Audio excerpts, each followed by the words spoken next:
नमस्कार किसान भाइयों, आप सभी का एक बार फिर से स्वागत है हमारी चैनल एल पटेल में। आज हम बात करेंगे ये दो जो दवाइयाँ हैं, दोनों ही बीज उपचार के काम में आती है और दोनों ही बहुत ही ज़्यादा अच्छी है। तो दोनों का कंपैरिजन करेंगे कि इसमें से कौन सी बेहतर है कौन सी नहीं। तो इसके लिए हम बेहतर और नहीं के लिए सोयाबीन और ग्राउंडनट दोनों पे, क्योंकि डोज सेम है इसलिए बात करेंगे। सबसे पहले हम बात कर लेते हैं डोजेज की। तो इसका जो है 25 ml प्रति 10 kg, 20 से 25 ml प्रति 10 kg। इसका है 80 से 100 ml प्रति 10 kg। मतलब अगर अपन ml पे लगाएं तो 0.8 ml इसका डोज है प्रति किलो पे, और इसका है 2 ml प्रति किलो पे, जो स्टैंडर्ड अमाउंट में हमारे किसान भाई डालते हैं। अगर हम क्विंटल की बात करें कि क्विंटल पे कितना डलेगा, तो ये डलेगा 80 ml से लेके 100 ml प्रति क्विंटल। ये डलेगा 200 से लेकर 250 ml प्रति क्विंटल। अब दोनों की प्राइस की अगर हम बात करें तो लगभग सेम है, 150 रुपये ऊपर नीचे हो सकती है एरिया के हिसाब से। लेकिन दोनों में जो केमिकल है उनकी स्टडी करते हैं, क्योंकि दोनों ही सोयाबीन के लिए बहुत ही ज़्यादा फायदेमंद बताए गए हैं। तो सबसे पहले हम बात कर लेते हैं ज़लोरा की। ज़लोरा में आता है थायोफेनाइट मिथाइल, जो कि 450 ग्राम प्रति लीटर। उसके साथ आता है पायरोक्लोस्ट्रोबिन, जो कि आता है 50 ग्राम प्रति लीटर वेट बाय वॉल्यूम में। और एफएस का मतलब होता है कि ये सीड ट्रीटमेंट के लिए प्रोडक्ट बनाया गया है। ये भी फंगिसाइड है। दूसरा हम बात करते हैं तो दूसरे के अंदर आपको टेक्निकल जो है थोड़ा सा एनालिसिस करना होगा, अभी मेरे को दिख ही नहीं रहे थे। तो इसके अंदर है पेनफ्लूफेन, जो कि 13.25% है। उसके साथ ट्राइफ्लॉक्सिस्ट्रोबिन है, जो कि 13.28% है। सॉरी, दोनों 28% पे है।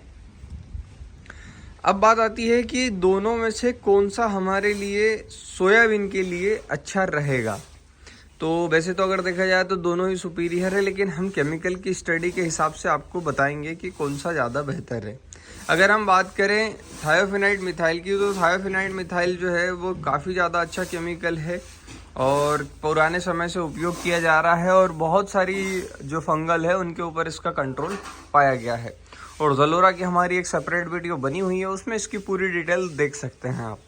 लेकिन मैं बात करूंगा अब इसमें एवरगोल एक्सटेंड की। ये जो है इसके अंदर ट्राइफ्लॉक्सिस्ट्रोबिन जो है वो वही ग्रुप का केमिकल है जिसका पायरोक्लोस्ट्रोबिन आता है। इसका मतलब ये हुआ कि ये एक टेक्निकल जो है वो सेम है, लेकिन अगर हम परसेंटेज को ध्यान से देखें तो इसके अंदर है 5 ग्राम प्रति लीटर, मतलब 5% के लगभग, लेकिन इसके अंदर है 13.28%। मतलब यही केमिकल की जो मात्रा है वो इसके अंदर ज़्यादा दी गई है।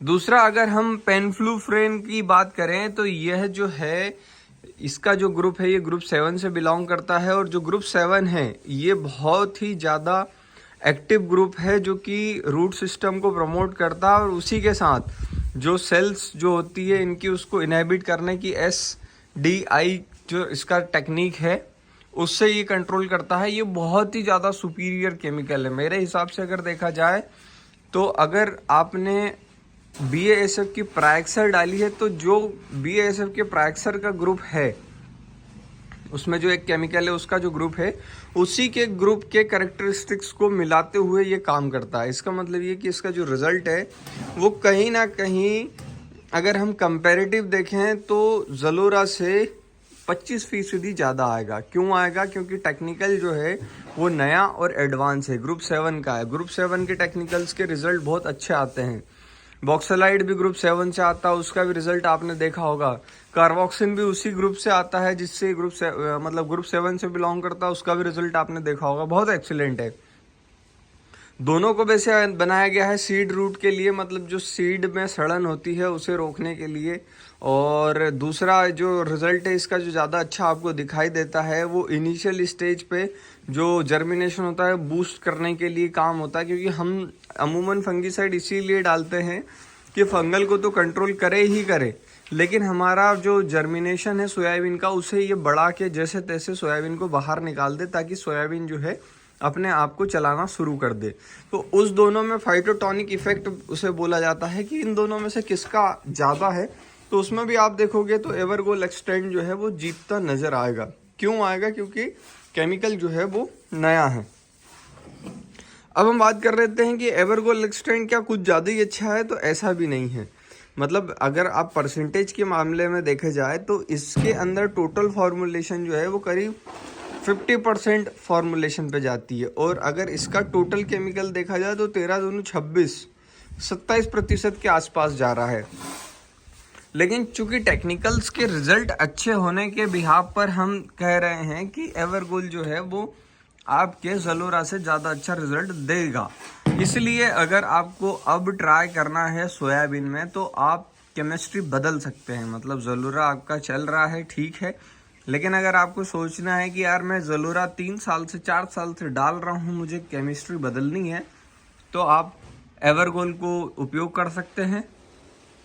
और आपके क्षेत्र में नहीं मिलता है तो कोई दिक्कत नहीं है, ज़लोरा सबसे बेस्ट अभी तक था इसलिए कह रहा हूँ क्योंकि एवरगोल्ड एक्सटेंड जब से लॉन्च हुआ है तब से इसने काफ़ी मार्केट उसका कैप्चर किया है, और हो सकता है आने वाले समय में BASF इससे अच्छा केमिकल निकाल दे तो वो मार्केट वापस कैप्चर कर ले।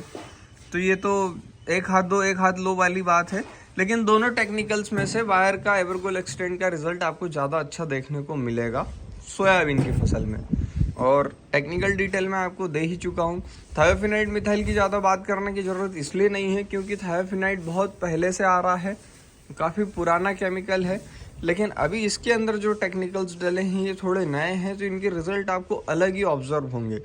और अगर आपको ज़्यादा मतलब बातों पे भरोसा नहीं आता है तो आप एक काम कीजिएगा, 100 दाने इसके दोनों ही डाल के देखिए। उसके साथ अगर आपको रिजल्ट देखना है तो आपको करीब 15 दिन तक इन दोनों के रिजल्ट उगने के बाद जो है, मतलब जैसे आज आपने डाली तो आज से 15 दिन तक आपको ऑब्जर्व करना है, इसको भी और इसको भी।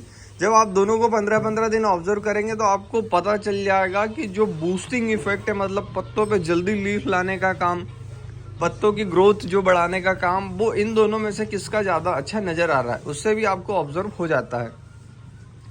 बाकी बायर की एक समस्या है, बायर ने अभी तक इसके साथ हैंड ग्लव्स नहीं दिए हैं, लेकिन उनसे देना चाहिए क्योंकि ये जो टेक्निकल है इसके साथ हैंड ग्लव्स आने चाहिए। स्टूबिलरेंस का ग्रुप है इसके अंदर, जैसे कि BASF का ज़लोरा देता है, तो ये बात भी बायर वाले मेंशन करें कि आप इतना महंगा प्रोडक्ट दे रहे हैं तो कम से कम उसके साथ एक ग्लव्स तो दे दें।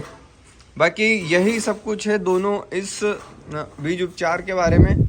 एक जो है वो येलो लेवल का है क्योंकि इसमें थायोफिनाइट है, और ये जो है ब्लू लेवल का है क्योंकि इसके अंदर जो दोनों केमिकल है वो नोवल केमिकल अपन मान सकते हैं। इनके जो उतने ज़्यादा इफेक्ट बॉडी के ऊपर नहीं आते हैं। लेकिन रिजल्ट की अगर हम बात करेंगे तो बायर का एवरगोल्ड इस टाइम जीत जाएगा सोयाबीन के फसल में। और आपको ट्रायल अगर लेना है या फिर ट्रायल आपको चाहिए तो आप कमेंट करके बताएं, मैं उसमें ट्रायल इन दोनों का ऐड कर दूंगा।